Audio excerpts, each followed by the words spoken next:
Hello, this is Roland. Today I want to talk about meditation, and I'd like to give you some advanced tips about how to meditate properly. A meditation that will actually help you, okay? The real deal. Now, a lot of you need help. You need help. First of all, you need help because you're too upset. See, that's your biggest problem. You go out in the world, you get upset over big things and over little things. Many times a day, and it stresses your body. And then at the end of the day, your mind is filled with the memories of all of those upsets. Okay?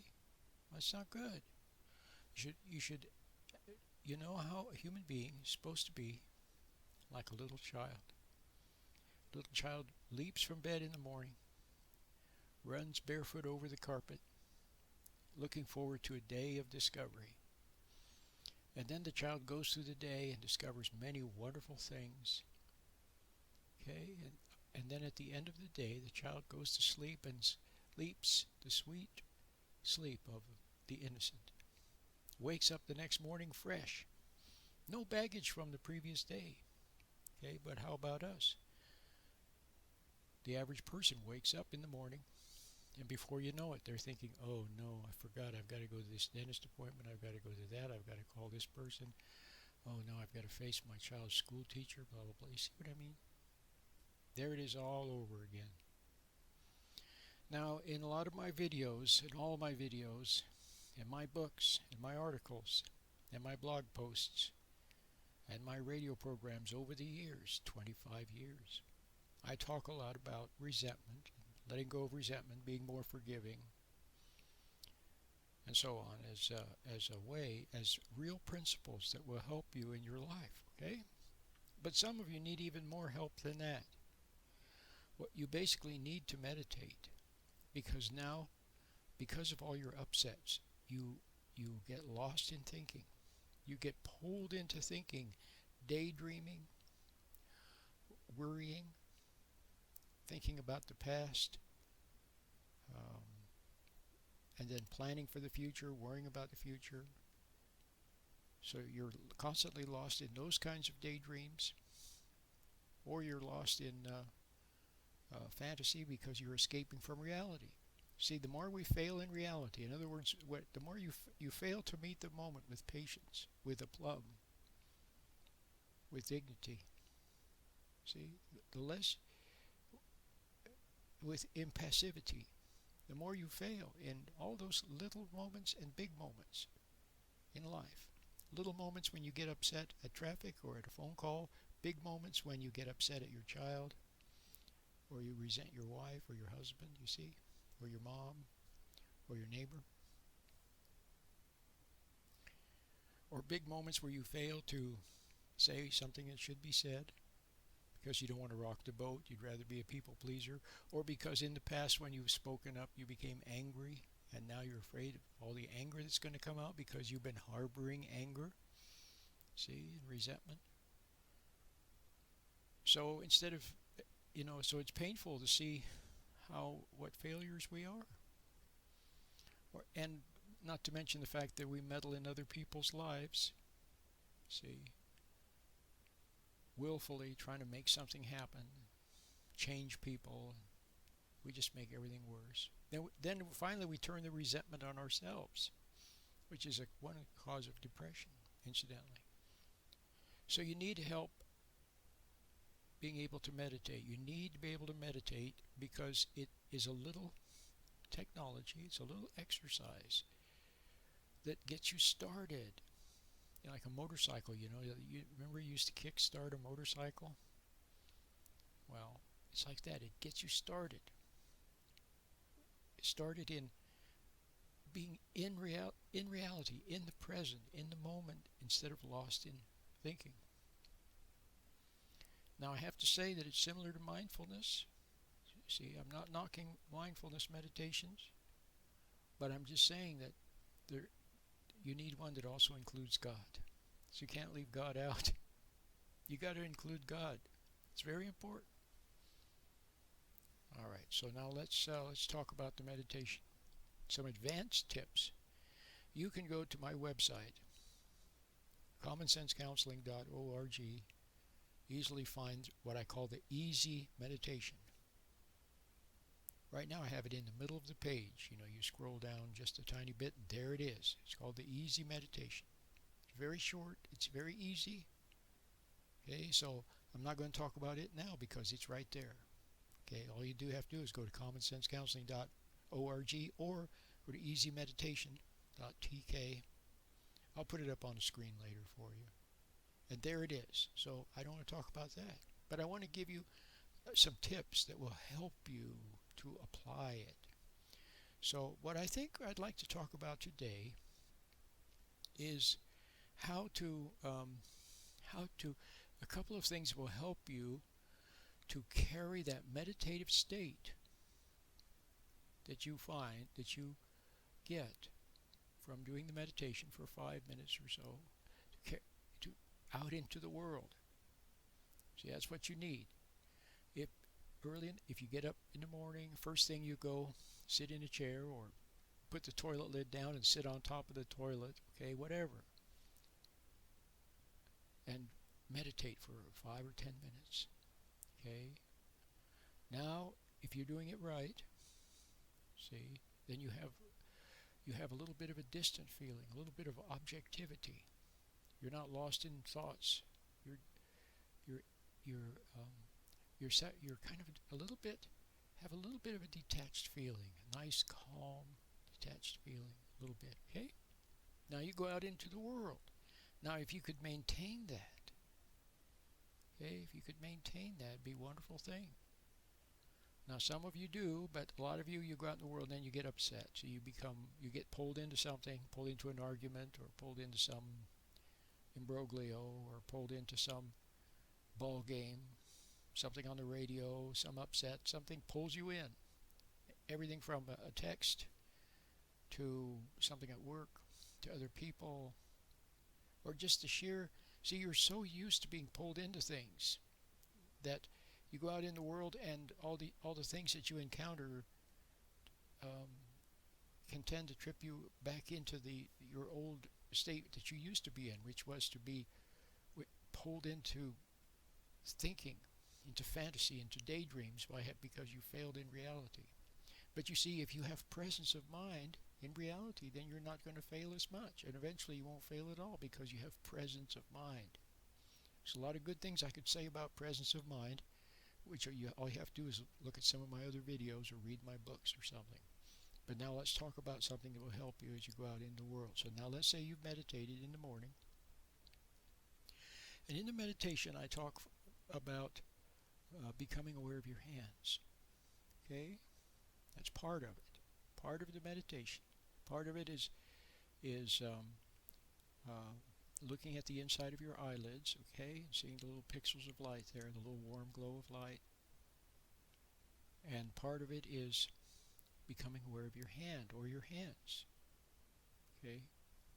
And when you do, your hands begin to have a warm feel, a little bit of a warm feeling, a little tingly feeling, warm and tingly,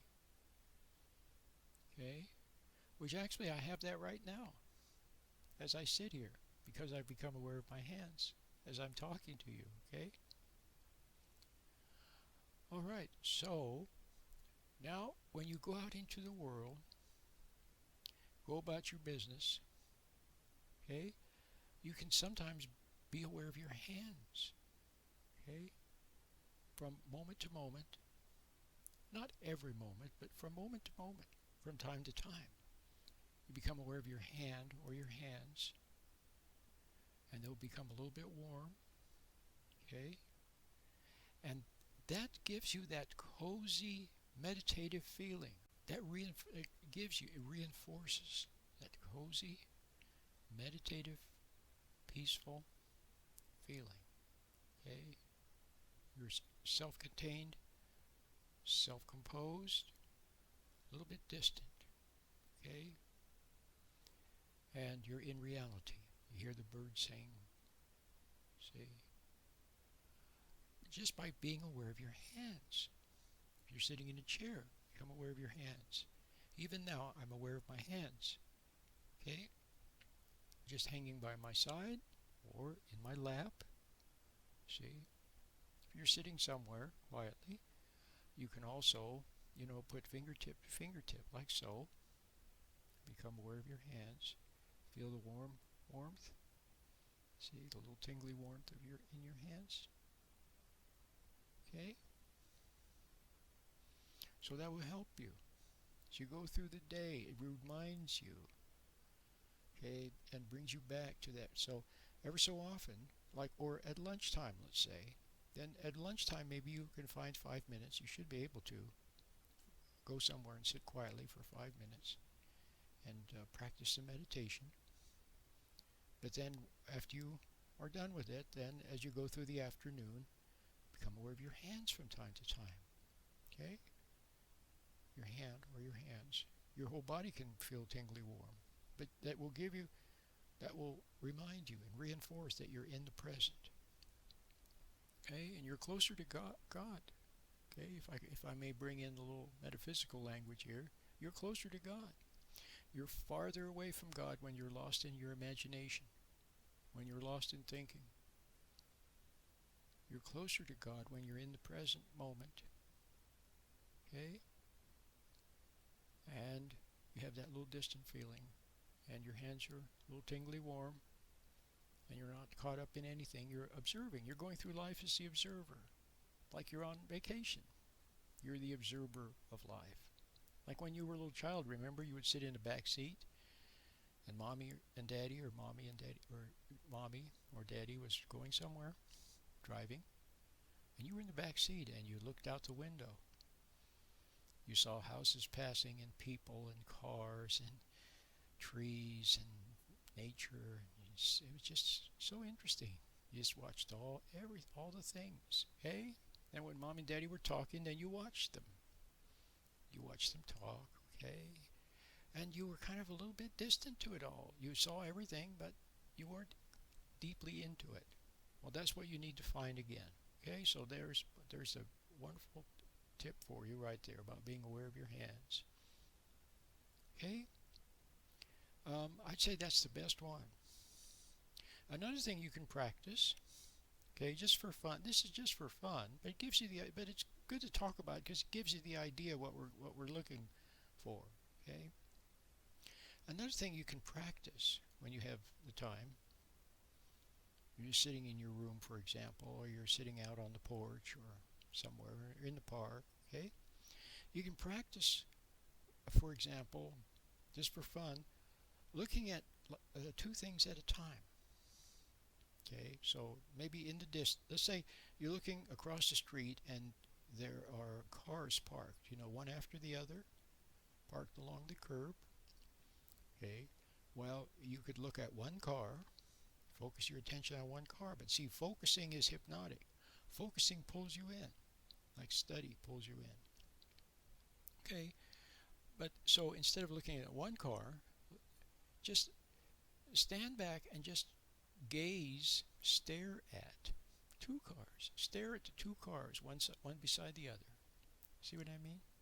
It doesn't have to be cars, it could be anything, but just look a little bit in the distance or across the room or across the street, see a couple of things, and just sort of stand back and look at them both at the same time. See? Kind of just relax and defocus. That's the idea. Defocus. Okay, you still see them, but you're not lost in them. See what I mean? Or you could look at, for example, like when you're driving, like let's say, the feeling what I'm talking about is like when you're driving and you have both hands on the steering wheel. You're driving, okay, and you're looking up ahead. Do you ever sometimes then you notice your hands and your hands are like somebody else's hands? They don't even feel like your hands. Okay? See? Well, see, remember we're a soul in a body. Remember, you're not your body. Yes, you have a body. Helps you to get around and from point A to point B and to see things and hear things. But you are a soul in a body. Okay? Most people are too identified with their body. So your hands feel almost like somebody else's hands. Okay? Or you could be driving along And instead of seeming like you're driving toward things, it seems like everything's coming toward you. See, just a little different perspective on you see what I mean? Different perspective. So you're not so lost in objects, so pulled into them, so focused on them, a little bit defocused. Okay, and aware of your hands. Okay, so I think those tips are the most important one is practicing being aware of your hand or your hands. Of course, you can extend that being aware of your hand to both hands, to your feet, to your whole body. But when you're out walking around, for example, and you're observing things, at the same time you can just notice your hands. See? Feel them. Feel your hand. Notice your hands. It's a beautiful, beautiful exercise. Okay? And I think that will help you. That will help you to extend the meditation out into the world, because when you do, then you will have presence of mind, and you will begin to discover that you have patience. See, and then you begin to discover that you have insights, and you have understanding. You're not so emotional anymore, not so upsettable, not so angry. See, you have a bit of dignity and understanding and a twinkle in your eye. You'll begin to notice these things, these positive changes, from not being lost down in your imagination all the time. And it's very good for your body too, to feel the warmth. See, it's like an embrace from God, spiritual embrace, the warmth, the energy, the sweet, tingly warmth of the present. Okay, it's good for you to know that you're in the present, and to feel that nice little distant, calm feeling. It's also good for your body. Okay, and it's good to know that God is there. Okay. All right. Well, hope you enjoyed today's little lecture. My name is Roland.